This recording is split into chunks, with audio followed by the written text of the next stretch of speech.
So welcome to another Fireside chat. Here we have Jeff Colvin. We're going to talk about a very, very cool topic. And I have some ideas about why this is so cool because I've been on the receiving edge of having a bad boss, but I also had good bosses. But I only worked for a boss twice in my life. And then I was the CEO of my companies, and I started several companies, and now I'm an investor. And when I started reading some of the things that Jeff does, I'm like, oh my gosh, I was that horrible boss sometimes. So when I worked at Bain & Shell, I was very demanding, and my boss used to call me the tiger. And he used to tell the people that worked for me that if they did not behave, he was going to send a tiger. And it just became the joke. Because I was the only woman in a whole bunch of guys, and it was an agricultural company. So I think this is an exciting topic. Everybody talks about how horrible bosses are or how wonderful they are. And I think we need to hear from an expert that can go both ways, from the perspective of the person who needs to manage the boss, and that's sort of a disruptive concept. You're managing your boss. And from the perspective of the boss that wants to be a better boss. So that way the teams can grow better together. So we're very, very excited to have Jeff here. And Jeff has an immense amount of experience and has global experience, which is what we want in our talks. Jeff, thank you for being here. Well, how did you get to talk about these and to learn about managing bosses? What was the journey? Well, I think it's a fundamental challenge that most people face when they're trying to get work done and someone is holding them accountable, but they're not necessarily able to work comfortably with that person in terms of a working relationship. And so I kind of narrowed down to this topic because truly any individual in any type of work environment is truly trying to translate the strategy of the organization down to their own personal level in terms of deliverables and output that serves the team, the projects, and ultimately the organization. And so it might be worth just taking a short minute up front to kind of share a big picture that I've been working on that will put this in perspective and ultimately drive us down to the level of truly managing the boss. Okay. And so let me put up a short slide here. Hopefully you can see something that's called a strategy execution roadmap. Mm-hmm. And don't worry about the micro detail, but the intent here is to appreciate that organizations I've worked with, and I'm sure true for your organization of any size or any industry, you have to start with what are you going to do different than your competitor to compete in the marketplace. This is fundamental business. And so I use the term innovation, which is something that more and more organizations are driving towards as a vehicle to capture that next generation of growth, to ultimately continue to succeed in the marketplace. So just looking at this roadmap, we have to begin with an innovation, somewhat of a direction in mind that will translate to a strategy. This is where we begin translating a strategy down to the project work that will actually allow us to achieve. And having worked in both arenas, strategy and project execution, the key is to link the two very integrally to make sure that all the projects that we are endeavoring to achieve are actually serving our strategy. And this becomes a choice of our portfolio, limited resource allocation. But where we're headed today in the short time we have is moving from the assumption, and it's a big one, that we have the right strategy, that we've selected the right projects for the right reasons, and now we have to translate that project work to people. And this is where I find around the world, having traveled to over 20 countries delivering programs for Stanford University, that the majority will tell me 80% of the challenges they face are people-oriented, whereas the 20% are technical in nature. Now, technical challenges can truly disrupt your execution, but for the most part, it comes down to the people side. So following our roadmap, once we identify the appropriate players, the appropriate teammates to drive a project success, it really comes down to the execution level. If we translate people's roles and responsibilities to daily, weekly tasks and milestones, and we achieve them as planned, game is complete. And therefore, we would deliver, hopefully, the desired results to our customer and grow the business. So what I want to be able to focus on is this execution piece down towards the right part of the slide. And what I'm suggesting here is that oftentimes the team and the individuals can be successful, but the boss can get in the way. And so we should probably start with one of the 7 articles I've just completed writing, and I've posted now on LinkedIn and elsewhere. Who is your boss? And the point here is that most of us would be easily defining a boss if this person is the one we report to, the one that provides our, if you will, performance review or opportunity for promotion or bonuses. And that's fine. And that's absolute. But in addition, we have other bosses. Bosses may be a stakeholder at any level in our interaction on a daily basis.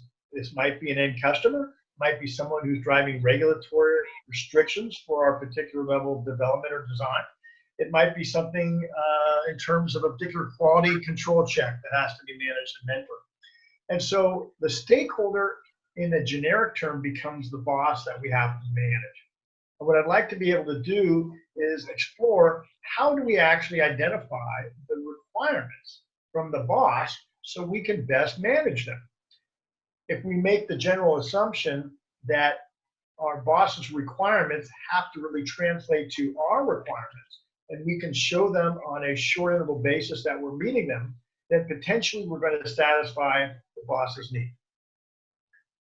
I'll pause here for a moment because the big question is, how do we truly identify the boss's requirements? And it may start with the overall mission or objective for our project or our team effort. But that may be the stated objective.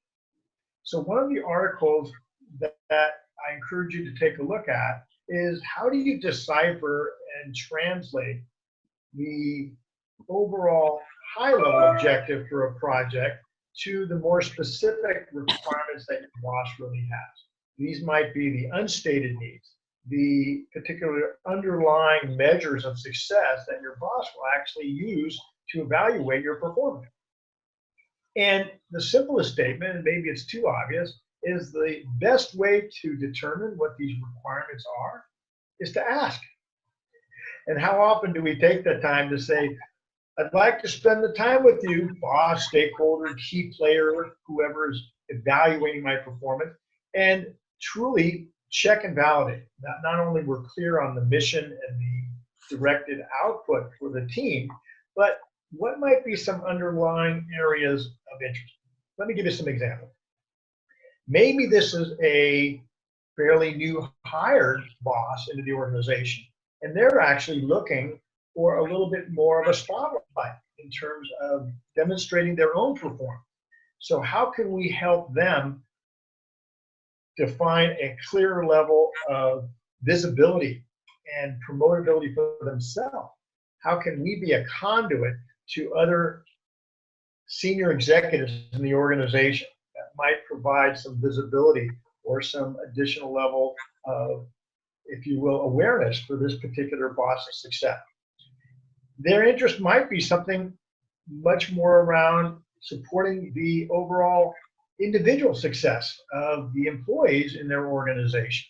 This might be driven by a recent historic challenge in turnover, that people who have other opportunities are leaving the organization because they are not satisfied in terms of the type of work or the daily environment that they're actually engaged in. So the boss might want you to assure that not only your mission is achieved, but that the individuals are going to be actually stretched and challenged and rewarded in terms of their daily activity. So they'll feel more compelled to stay with the organization.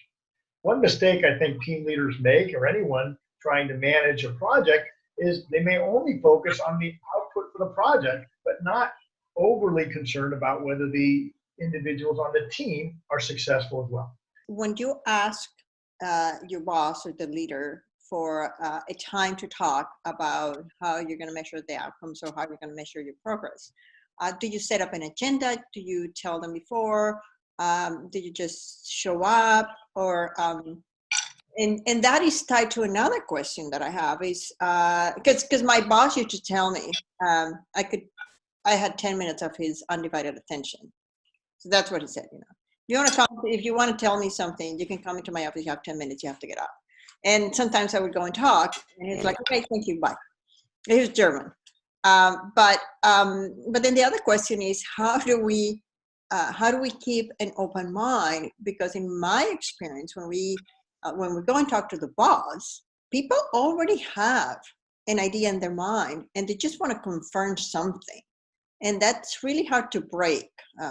At least for me, that I'm very straightforward. And if people have their own idea, it takes me a while to understand why they're asking these or what is really the question that they want to ask.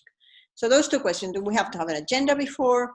And how do we keep an open mind and we don't go and validate something, but we have an open communication and we can listen attentively. Right. And I think this is what probably is the additional key point of managing your boss, is understanding the type of individual they are from the early stage of connection. If your boss is much more an analytic type, you're going to want to address them very early on with a base of data, of the rationale and the hardline, if you will, reason to get into any kind of conversation or exploration.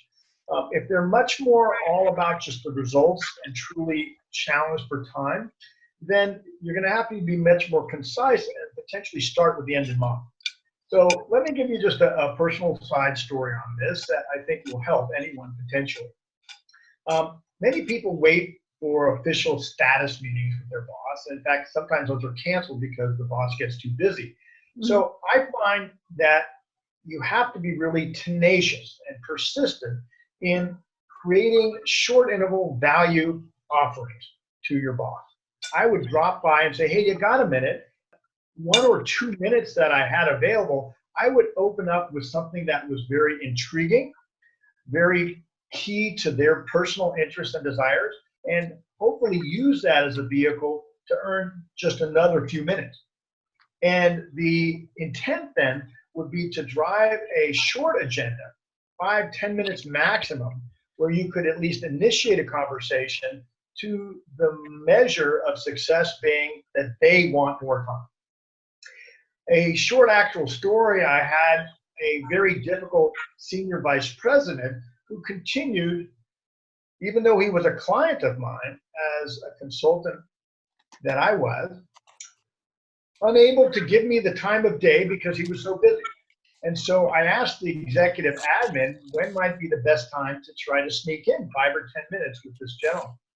She advised me that he got in very early, typically in the morning before 7 a.m., and that might be the best time to catch him because his schedule was typically very booked up.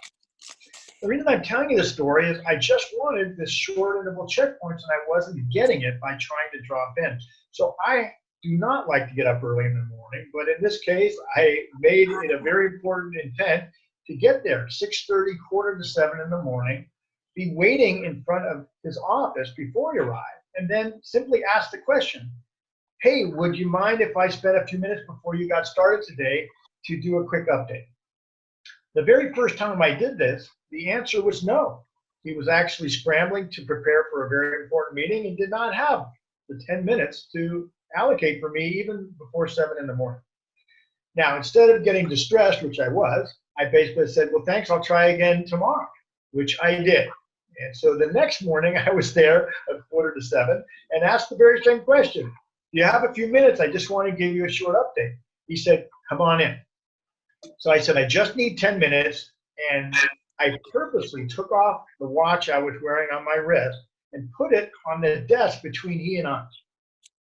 And I used that 6, 7, 8 minutes to tease him with things that he was not privy to in the organization that were very key to the overall success of the project that I was supporting, and ultimately raised some interest in him, hoping to learn more.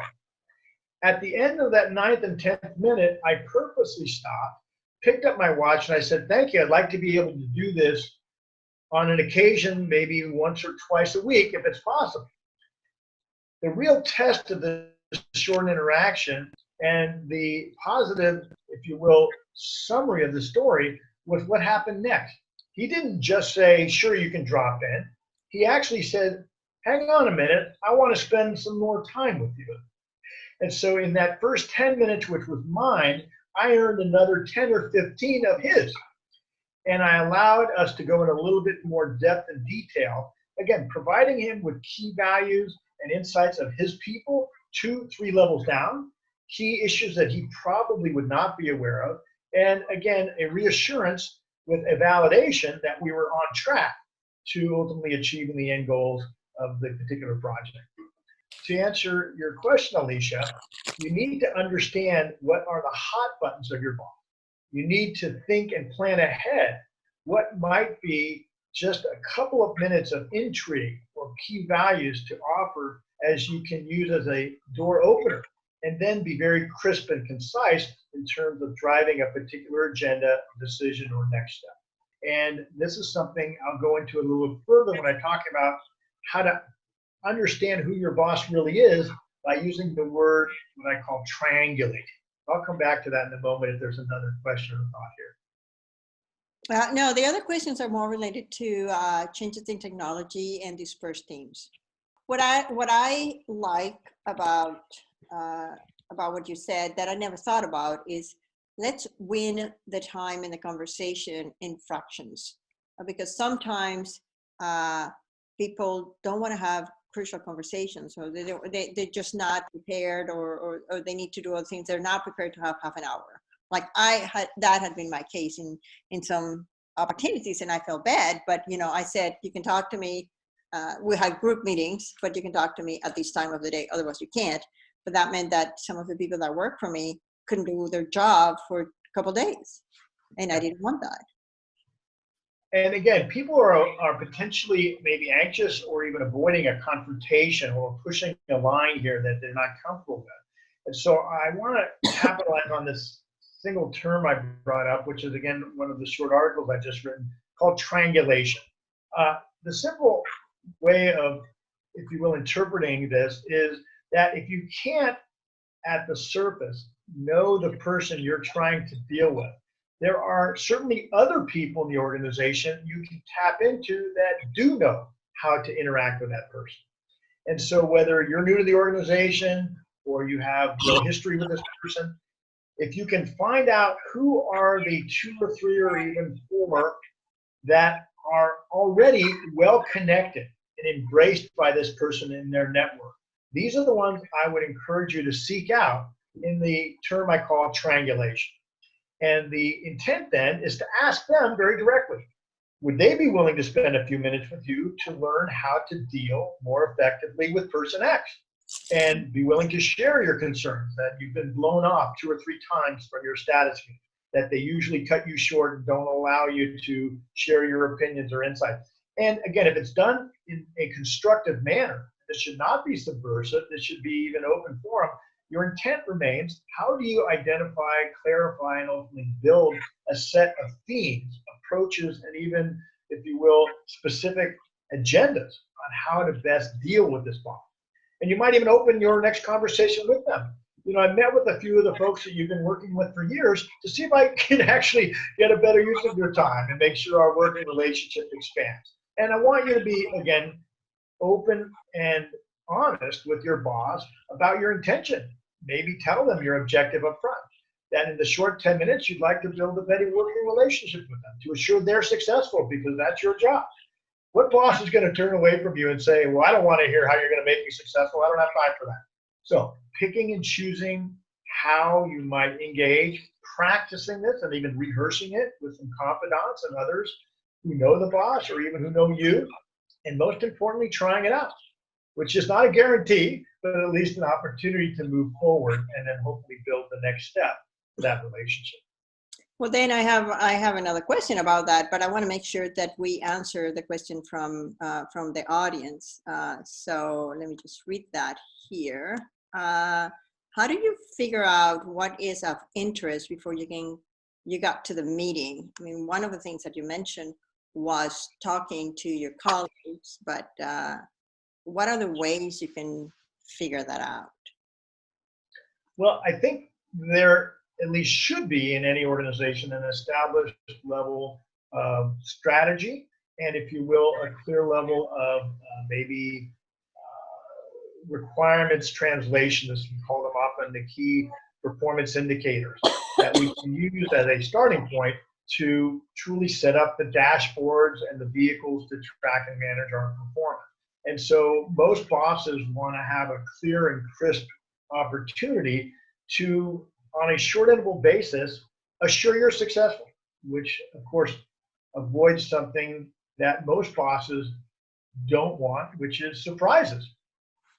And so one of the keys here is to start looking for what are these, if you will, starting points for performance measure and evaluation, and use those as a initial conversation starter. In addition to A, B, and C, Mr. and Ms. Boss, how else do you think we're going to evaluate or measure success?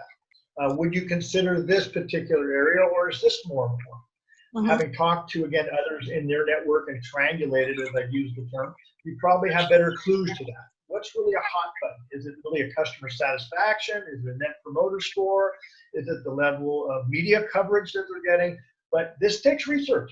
And again, just performing to the KPIs may not be enough. Yeah. I'll offer a kind of a short story that I use often in many of the training classes I do with various clients. And it's really a simple question that I actually am now very confident, and I'll be curious with anyone who's listening, boss or otherwise, but let's keep the boss in the spotlight. If I were to ask the boss directly, hey, Mr. and Ms. Boss, would you like to have a surprise birthday party on your very next birthday? I can with high confidence tell you that the majority, 70 to 80% of them will say no. They do not want a surprise birthday party for their next birthday. And I find that initially fascinating, but now I'm very convinced on why not.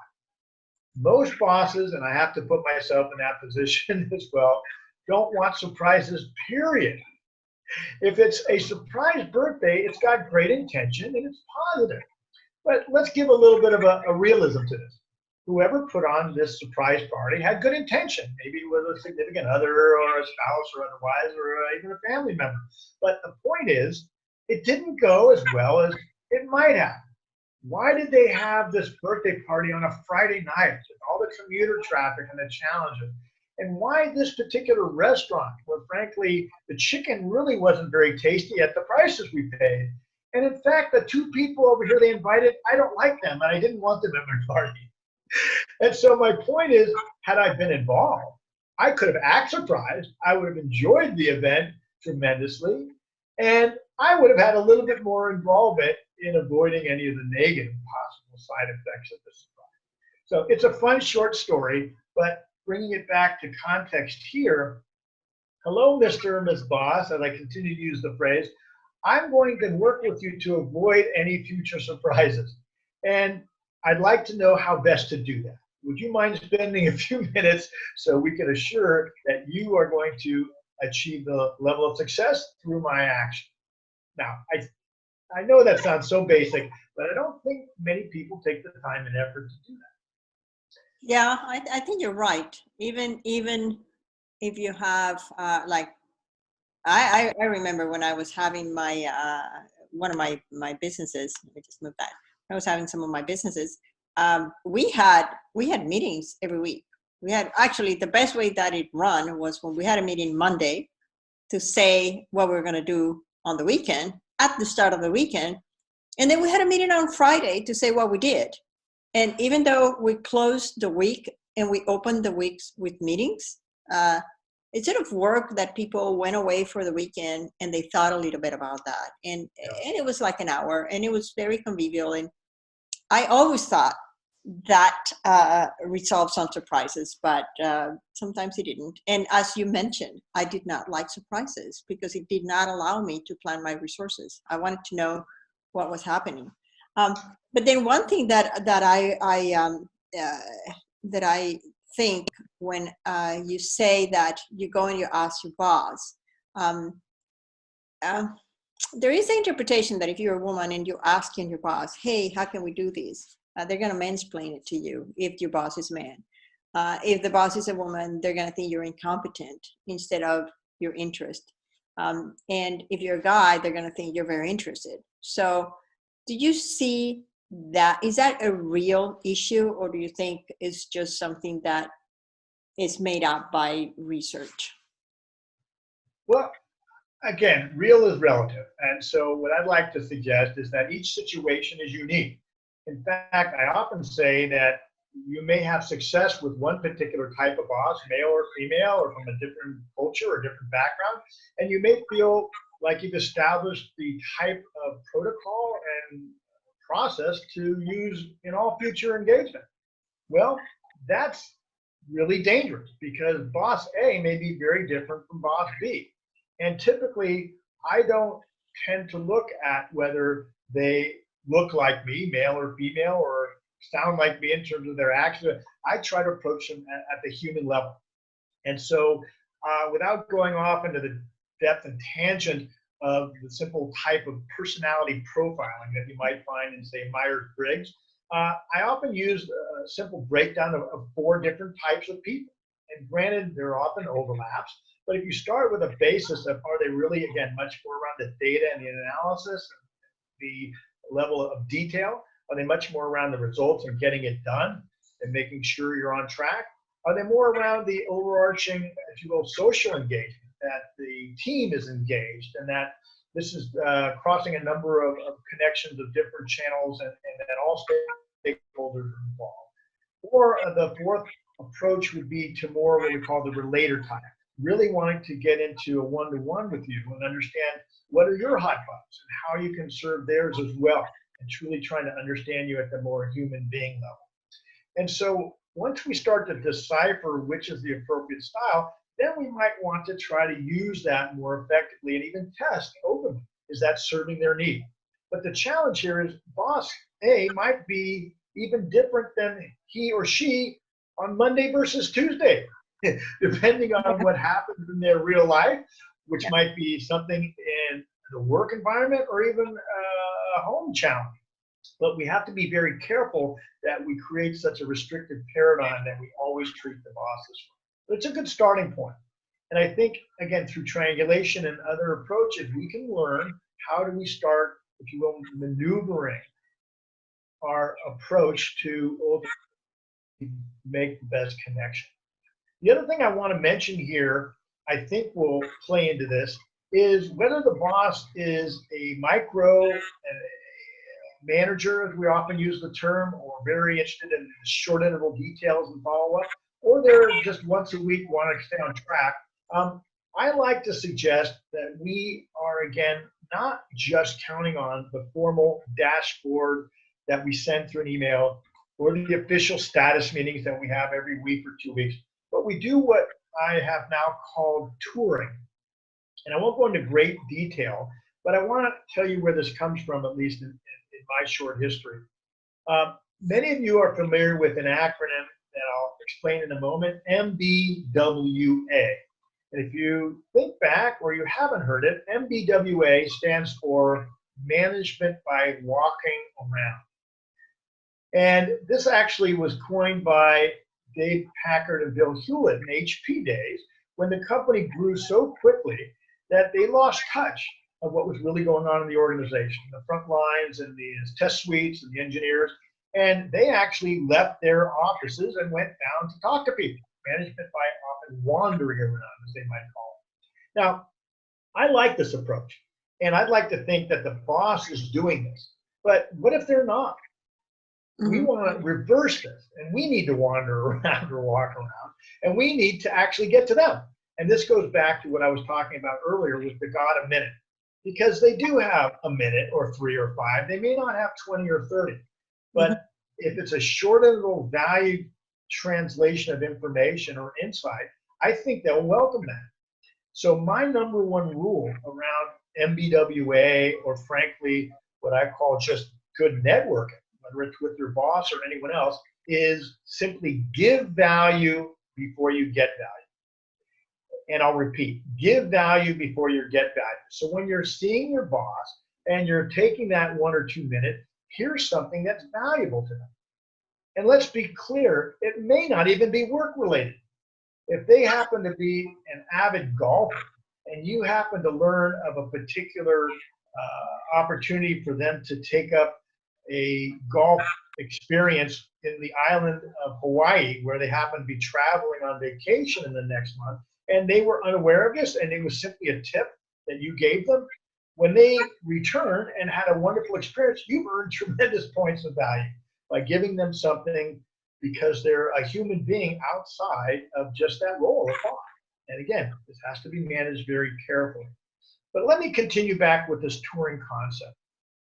Touring is actually one step improved from the MBWA, management by walking around, because touring is actually touring for points of interest. Instead of just wandering around and saying superficially, how's it going? Are there any issues or challenges or what's new? You'll probably get superficial answers back. And in fact, if you're just asking questions and you're not giving value first, that's likely to be a very short exchange. So frankly, if Bill Hewlett, were coming into my R&D lab and was only going to ask me questions about what I was doing, I wouldn't get much value from that. In fact, I might want to turn away and move on as quickly as I could. But if Bill Hewlett was sharing something about a new acquisition in the organization, or something about how the organization was going to be moving into a new strategic direction that would impact my job, these are things I want to learn from them. That would be the value exchange. So in simple terms, the giving value would be exchange currency to get it back. So let's put this in the boss perspective. When you attempt to, what I call, tour with the boss by wandering around and catching them in that few minutes where you can have an exchange, if you can give them that simple value that would tease up their interest, suddenly you're building a much higher level of connection. Not only from, again, the work relationship standpoint, but from the human connection standpoint. Most people don't build that relationship with their boss. They keep them aloof, or they're only seeing them when they need to, particularly if that boss is difficult.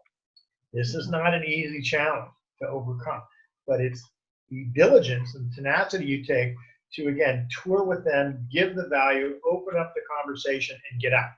And if you are honest with them, they'll be honest with you. Is this working? How can you do this differently? Do I need to see you twice a week, or is once a week enough? But be careful, error on too many interactions. 3 to 5-minute interactions a week is a hugely leveraged activity, which will prevent the surprises for you and for them, and hopefully assure that your relationship is on track for whatever level of success. And what happens, excuse me, what happens with dispersed teams? What happens, there's a lot of people doing remote work, and there's all sorts of tools to help manage a team, or to help supervise people in dispersed teams, or to not have a leadership position, like the leaderless organizations, where the team makes a decision and the boss doesn't exist, but the team makes all the decisions. How do you manage that? And do you see any difference between millennials or people who are, like me? I work remotely with my team. I've been doing that for years. I don't mind where they are, but it does make a difference because we might not see each other that often. I really need to be very sensitive to this, and I'm glad you bring it up, because certainly the world has changed, and I'm finding that more and more of the, if you will, millennials and the next generation of hires in the workforce are much more, if you will, comfortable with all these, if you will, one-way connection tools. And when I say one way, that means I connect with you and then you connect back with me, whereas the two-way communication truly requires in real time the opportunity to challenge, connect, and clarify.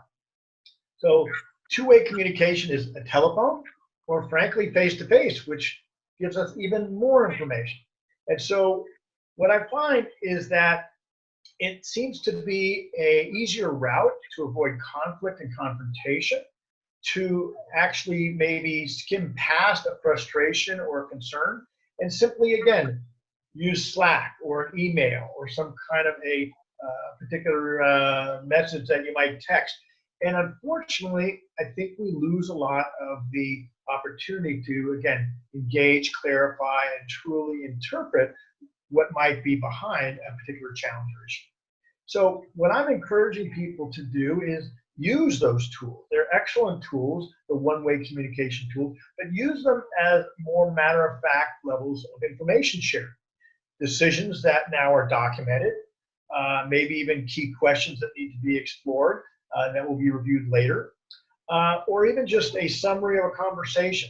But when we're having a opportunity to truly explore and to more thoroughly understand and investigate what's behind a person's thinking or challenges or issues or even opportunities, that's when I think we really need to do the touring, the, if you will, open conversation and the opportunity to engage. And the best case is also the worst case. If we start a conversation and it's not the right time, then we have to be willing to say, I'm sorry, I've interrupted you. When might we get back together? If it happens to be the right time, be careful. If you only ask for 10 minutes and you realize it's going to take 30 or 60, you have to be willing to back off and then re-engage later. But at least you've started the process of opening that door for, again, further level of, if you will, collaborative thinking and action. And I believe the next generation, the millennials, I'm stereotyping, are much more remiss in engaging that way. They find that it's something they have not learned nor been trained to do. And so they fall back on, again, many of the, if you will, technology tools that allow us to assume we're communicating, but frankly, we're not. Now, I have another question. I have another couple of questions. One is, how do you deal with a boss that you believe is toxic to you? And the other question is sort of the opposite. How do you deliver very bad news? Like, oh, we just broke whatever this machine, or we're going to have, like, I'm building a hotel, we're late again. So how do you deliver those things to the boss, the bad news? And how do you manage a boss that you perceive is toxic? He or she might not be toxic, but you just feel this negative energy when you're going to go and talk to them. How do you do that? Yeah. Again, these are real life challenging situations. I can tell you, as I often tell any of the students I'm working with or participants in my workshops, there are many right answers, but there are some wrong answers. And in this case, the wrong answer is to do nothing. The problems typically don't go away by themselves. And so let me take a few minutes to go a little deeper into a fundamental, what I'm going to call an operating principle that I think works very directly with the boss, but frankly works with anyone who you're trying to engage with in terms of getting work done. Back to my original model, as we translate strategy through projects to teams and ultimately tasks and milestones, I'll summarize again. If we can achieve each task and milestone that's appropriately planned to support the project and strategy, we're done. Now that sounds too easy. Why don't we achieve these tasks and milestones? The word communication will almost always come up. And having done many different analyses with many organizations over the past, one of the top 3 reasons will always come up when I interview the employees: communication. We aren't achieving X because of communication problem. But that is such a nebulous and obscure answer. How do you fix communication? So let me be very clear what I would advise anyone to initiate with their boss and their teammates, and frankly, any engagement around making and meeting commitments. The point here, again, if we make and meet commitments that are appropriately planned to support the project, we are successful. The operating principle is this. Number 1, and it's way too obvious, so I might even call it number 0. Do not make commitments you cannot meet. Now, I know that sounds so obvious, but I got to tell you, I run into this numerous of times where one-on-one or in front of the team, I say, well, I'll do my best, or I'll try to get that done, or yes. And all those answers are actually in the back of our mind, really challenging the reality, which is saying there's no way in hell. And yet we don't stop. So I'll go quickly past rule 0, but it's so simple. Please, boss, do not make a commitment to me, and I will not make a commitment to you that I cannot meet with full intent at this moment in time. Now, reality is things are going to change. So what I thought would be enough time or enough money or enough resources between, say, my commitment from 1 week from now may change. And here is the fundamental rule. I'm going to call it ground rule number 1. We've already talked about 0. Number 1 is if you are in jeopardy of meeting a commitment you've made, please let me know before the commitment is missed. Yeah. Now that is so fundamental, and it is frankly the most challenging ground rule people face in an organization. And there's good reason for it. The first reason is people believe miracles will happen. I know I have 2 more days, somehow I'll get it done. Or more likely, they want to save face, and they certainly don't want to raise a conflict or confrontation now. I often refer to this as delaying the pain, because if they wait until the actual due date and then they miss it, the typical reaction is to list the number of reasons and excuses why they could not have achieved it. And these may sound good on the surface. A priority change, a different boss got involved and forced me to do this. I had a family emergency. I couldn't get there because I was had my car towed. It doesn't matter. And I often ask people to give me their best excuses why they missed a commitment. And then I will say to them, well, thank you for sharing that. But what I'd really like you to do in the future is let me know before you miss the commitment, so that we might actually have an opportunity to address it. And the likelihood is they know some number of minutes, hours, or days prior to missing a commitment that there's a likelihood to miss it. This is the red flag rule I call it, for raising jeopardy before commitments are missed. And what it sounds like is having the opportunity to come to the boss, even though it's uncomfortable, and knowing there's still 3 days or 3 weeks before the deliverable is due, and saying, hello, Mr. and Ms. Boss, I'd like to have just a few minutes to share some jeopardy about meeting that commitment for February, and to tell you what I'm doing about it at this point. In addition, to seek additional support or insight or ideas that might help you. The ultimate value of this is, at a minimum, you can change the commitment. And at least we can plan now instead of after the fact. But a better solution is we can address it. Oh, there's still 3 days or even 3 weeks until that likely event of a missed commitment. What can we do to bring additional resources, to gain additional level of support, to adjust the amount of features or details to actually get something that's at least close to success? And without that discussion, there's only one California phrase that I can use when we miss the commitment. And when someone says to me, I missed it because, my answer is, bummer, dude. Because in California, that's all I can tell. It's a bummer we missed it, and now we're late.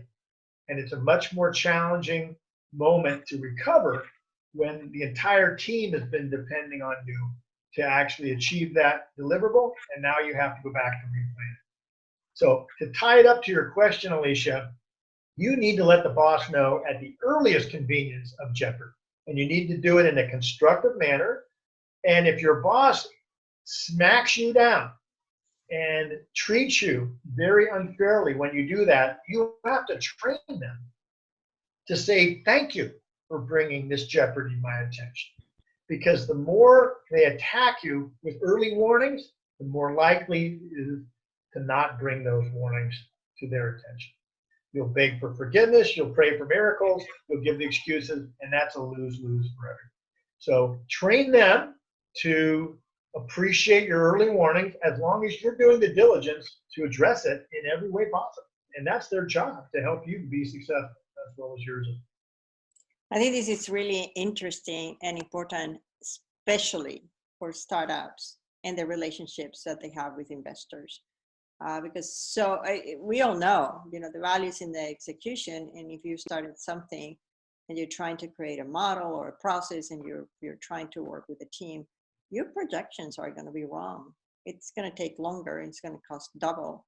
Always, yeah. It's just, especially the first time. I always tell people, if you are going to a place for the first time, even if you have GPS and everything that we have now, you usually account for a little bit more time because things could happen. You might not find parking if you've never been there. So imagine doing that for a new company. But I think it's critical that people tell their truth and not let the investors and the rest of the team and the customers and sometimes the suppliers hang when they see that something is not going to happen. The Chileans have a saying for that. They say that it's better to turn red once than to be yellow forever. And I really like that. But it is what you said is really valuable, that you need to tell your boss the bad news as early as possible, and you need to train your boss to see it as a positive, because you're giving them the opportunity to then take action because the disaster happens. And by the way, this works in both directions. Bosses will make commitments to you that in many cases they can't deliver, not because they didn't intend to, but they have other urgencies. And so I often use an example where you really had set up a very critical, just 15-minute opportunity for your senior boss to present at a critical kickoff meeting for a new team, just to lend the flavor and the support from the executive staff. And if they miss that meeting that they committed to, most people will just blow it off and say, oh, they must have gotten busy. But it is your job to let them know about this, what I call red flag rule. Mm-hmm. Hey, boss, what happened? Not attacking them. Hey, I didn't know. Should I have come here early and reminded you? And what I often suggest is taking the blame. It would have been great if I'd come to you that morning and made sure you were available, or even walked you down to the meeting. Or I should have sent you a reminder. I should have had your admin come and bring it. If you say, I should have supported you, then hopefully they'll take more of the responsibility and say, no, I should have let you know. And all you can end up with is, it'd be great in the future if you let me know there was a challenge, I might have been able to have a recording to play for you for 10 minutes, and that would have at least sufficed. But without that early warning, you can't recover. Let me put two pieces of this puzzle together that I think are fundamental and hopefully will be helpful as well. The first is the touring, and the second is this red flag ground rule, as I call it. They actually go very tightly together. And so to manage your boss, frankly, to manage anyone who you're trying to get support and commitment from, you need to do these tours. You need to determine who the key people are on a weekly basis. Maybe there's 4 or 5 of them. But 10 to 15 minutes for each is not a big investment each week. Maybe a total of 75 to 90 minutes. But when you are going to tour with them, you are bringing value first. So that's your preparation. What do I need to connect with person A, B, C, D, and what will I give of value to them first? Then, during that engagement or exchange, this is when you offer what I call the red flag. Hello, Mr. or Ms. Boss, or hello, stakeholder number 16. Here's some value for you. And I hope this is interesting, and I'd be glad to give you more if you let me know when you'd like to get together later. By the way, is there any jeopardy in what we've set up? Have the requirements changed at all? Have you learned anything new from the customer? Is there anything that might be happening from the regulatory challenge or even the issue with China tariffs? If you ask for red flags in every tour that you make, you will potentially learn of early warning jeopardy. If you don't ask, you might end up saying, as the cliche goes, how come I'm the last to know? And so this is a very proactive vehicle to understand that you're on track, to assure that your, if you will, expectations and measures of success are aligned, and to continue to look for opportunities to stay one step ahead of that no surprises challenge. I'm trying to put all these pieces together here in the last few minutes. And again, this is behavior change. This takes time to practice these and reinforce them. And I'll be the first to say it's not easy. People are not comfortable doing these type of things, and someone has to reinforce it. As you see over time that it works and that you're actually preventing surprises and frustration and distress and anxiety, then you're more likely to keep doing it. So I'm very adamant about some of these keys, and I've seen them work in many of the client organizations I've worked with, even though the initial thought was, no way, things are never going to change. There is hope. There is hope.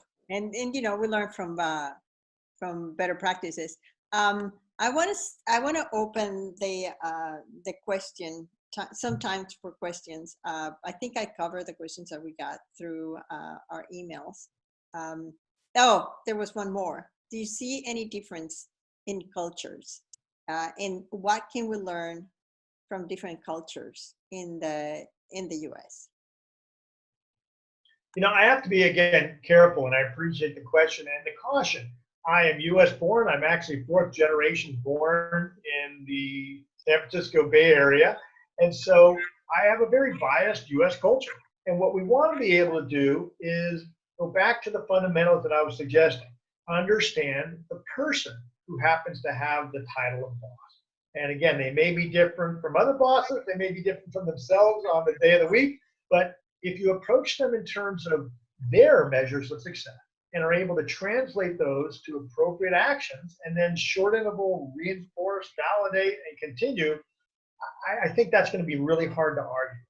So culture is the key, and be careful with the stereotypes, because when you talk about China, you're talking about, you know, nearly 1.5 billion people. And so we're finding, again, a world flattening, that more of these cultures are actually disappearing in terms of these stereotypes, my opinion. That's good. Let me see if the participants have any questions. I'm gonna unmute you. I don't have any questions, but I thought it was really good. There's a lot of insight there. Basically, how to manage bosses that can be difficult, or people in general that can be difficult. How to navigate through that so everybody wins, and hopefully create a stronger relationship moving forward. So I thought it was really interesting. Yeah, thank you. You know, it's a whole topic that I'll give you just a very brief response on. Maybe we call it conflict management as it's based, but I like to encourage people to start, and this is important, with what I call a collaborative mindset. Starting with a collaborative mindset that's independent of what you think is a win and what I think of as a win, we need to start with seeking to understand how the other person defines success. And in that process of truly soliciting that understanding, now we can take the potential time to investigate and explore how to make it a win-win. But if we come in with much more of a competitive mode, we come in with only our definition of winning, and then we drive very hard that particular agenda. So the questioning, the clarity, moving behind what I call their position, which is I have to have X, and moving to their needs. Why is X so important? Oh, this gives us additional leverage with the client, or this allows us an inroad to building more level of quality testing. Whatever it might be, understanding and with a collaborative mindset, exploring how can you serve their best interest and yours at the same time. This is not a guarantee you're going to be able to, but without starting with that, there's potentially going to be a level of distress, if not anger or frustration between the two parties. And so this plays out, again, number one, between you and your boss. And I would err on making them win before making yourself win, but be elegant. There's no reason you both can't. And then this applies to all of the people you're working with, where you may have to have trade-offs. And the last thing I'll mention is something you may want to research a little further. It's in one of the short articles I've written. Many years ago, I was exposed to a simple model or approach called the Kano diagram. I believe it's Japanese, K-A-N-O, Kano or Kano, and it looks at requirements or desires or needs in 3 different levels. So to sum up, take the time early on when someone's driving their requirement. Is it truly a must-be? When I say must-be, that means there's no trade-off. This has to be delivered as spelled out. And that might be a budget or a time frame or a feature, but it not have any flexibility. Okay, put that aside. That doesn't even negotiate. But then there are 2 other approaches in this Kano diagram. You may want to look at it on your own. The second approach is looking at their requirement from a linear standpoint, which means that you may go up or down a line in terms of how important that requirement is.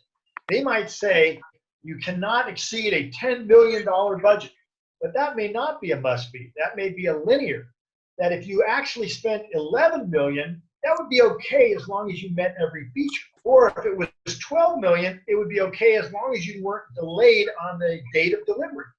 So that sliding scale gives you an approach to determine, is there any, if you will, negotiation around that requirement? And the last one is called an attractive or delighter. And this is the opposite of a must-be. A delighter or attractive requirement suggests that if you have the ability to deliver, it will create a tremendous value for that particular individual. It'll be a great win. And so you should try to do this. But here's the key. If you don't deliver this attractive or delight requirement, it won't cause too much negative damage. In fact, it may just bring them back to neutral. And so they may want feature X, which would be a huge value, but if that is going to put you a 50% overrun or a 2-month delay, maybe that attractive or delighter requirement should be dropped. Deliver without it, and you won't lose the must-be's and the other linear requirements. So I'm going to wrap up with that, and I think it's, again, one of the early stage discussion points. Without necessarily using the phrase Kano diagram, explore it a bit and know how to have that conversation with your boss on where do the requirements fall on a must-be, a linear, or an attractive model. So again, something else to think about. I've thrown a lot at you here in the last hour. So I think the conclusion is try to understand the requirements and put them in 3 buckets. They has to have the flexible and it's delightful to have, which I think it's pretty awesome. It's I think it's good to say, okay, what can delight you today? I think that's I learned that in improv comedy, and I've been using it a lot, and it's really cool. Thank you so much, Jeff. We're closing to we're getting close to the 60 minutes that these conversations last. As usual, I want to thank you for being here. We record this, so you might look at this in the future. There are 2 courses that Jeff has on Udemy. They might have more as time goes. We're going to put it in our video as well. And as usual, Jeff, you have the last words. And after you finish, I'm going to stop recording, but we'll hang out for a few more minutes. If I could, I'm just going to put up kind of a summary slide as an invitation, if you will, that would hopefully allow us to stay connected to anyone that has that interest. And the intent then is to just tell you that my organization is called D3 Strategy, which is for the 3 Ds, design, develop, and deliver. But notice what we're delivering: strategic results for the individual, the team, and your organization. Just as I've been trying to portray in this short hour, it really has to connect up and down that line. And I've just begun a course on Stanford campus with the continuing studies folks just a couple days ago with one of my courses called Building High Performance Teams. And we are absolutely driving these types of discussions. I'll actually have another course in April on Stanford campus called Leadership for Collaborative Success. And you're invited to maybe come and take that if you wish, or learn more about it. My ultimate goal is to, again, make you successful as a piece of the puzzle, which I think makes your team and then your company or organization successful as well. So I encourage you to look at LinkedIn. there's these 7 articles on managing your boss I've just posted. And I also have a couple of courses that are just recordings from some presentations I've done on udemy.com. So you may want to look there for me. And more importantly, an open invitation. Feel free, phone or email or otherwise, to explore, which is one of my favorite terms. Always willing to explore and see how I can assure your success. So thank you for that.